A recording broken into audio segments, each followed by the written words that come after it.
Hello, it's Joe Harris again, and we're going to discuss John Wilson in his second video. We're going to discuss his observation and his informal assessment.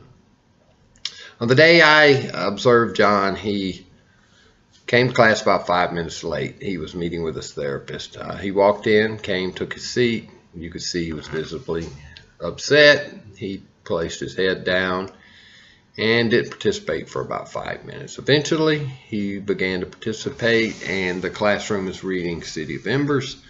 So each of the students would have to read a paragraph. When it got to James, he did not want to read. He was very reluctant. James just didn't want to read. And the teacher, with some positive reinforcement and some prompting, John began to read. And he read very slowly. And he mispronounced a couple words, or he had trouble with a couple words, and the teacher helped him get through it.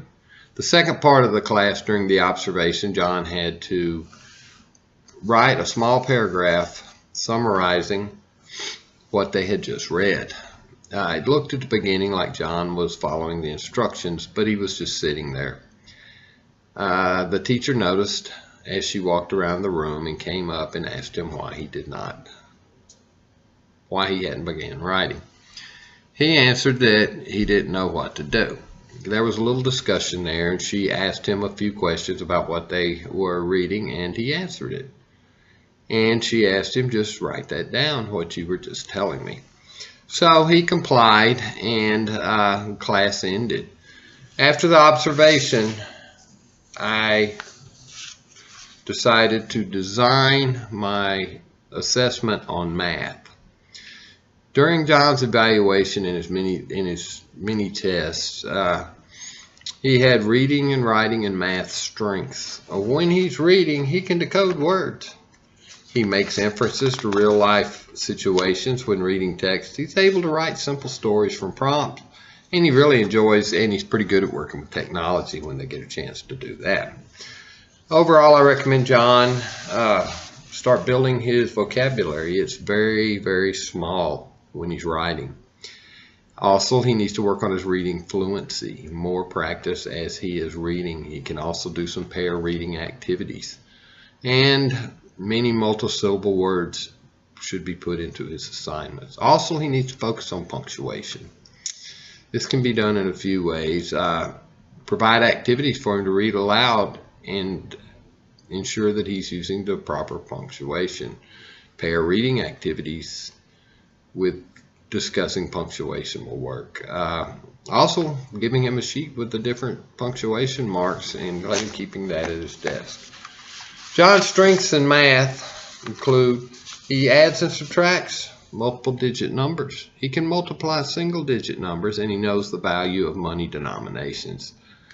After observing him and looking through his evaluations, he's well behind more than a grade level in each of his main core subjects.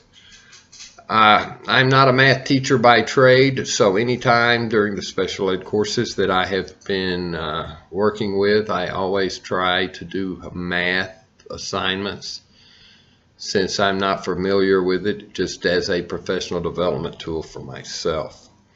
So I decided to create a small assignment for multiplying two-digit numbers.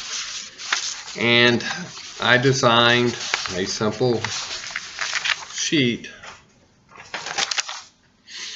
with 16 math problems ranging from single digit by single digit to two digit by single digit multiplication. I wanted to ensure there were single digit problems in there so John did not get frustrated and decide this was too hard for him to even attempt. I also gave varying levels of difficulty on the math problems. I gave John this test the afternoon, I believe it was, of his observation, and he got a total out of 16 of 69%, which isn't bad. Double letters though, double numbers, he scored 60%. The double numbers that he got right were multiplication problems with 1, which were pretty simple. 2 of them were the same, 11 times 1. When I would ask him to do problems such as 51 times 3 or 13 times 3, he did not get those correct. What I did notice he did on a couple of the problems was, for instance, 12 times 2.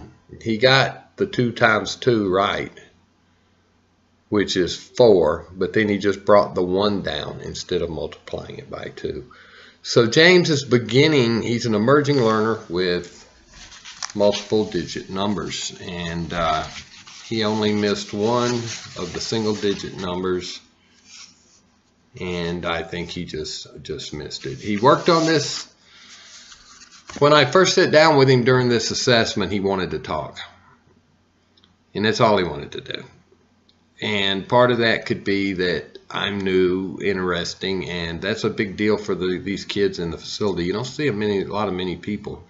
And you also don't see anyone, many of these kids have never had anyone that's ever really spent a lot of time or paid them attention. So when someone does, they thrive on the attention. So I made a deal with him that if he could do this assessment, that I would spend a few minutes afterwards and we could talk about whatever he wanted to. So he spent about 10 or 15 minutes doing this assessment, and he seemed to be fine with it. He didn't seem too frustrated. He just did what he was doing.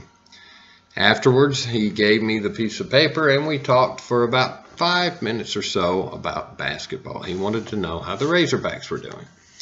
And we talked about basketball for a little while, even though my basketball knowledge is pretty limited because I watch mostly football.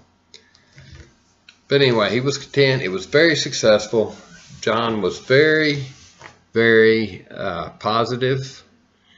And I believe if he can just get some stability in his life as far as educationally, he will be able to improve and continue to use his accommodations and modifications through the special education services.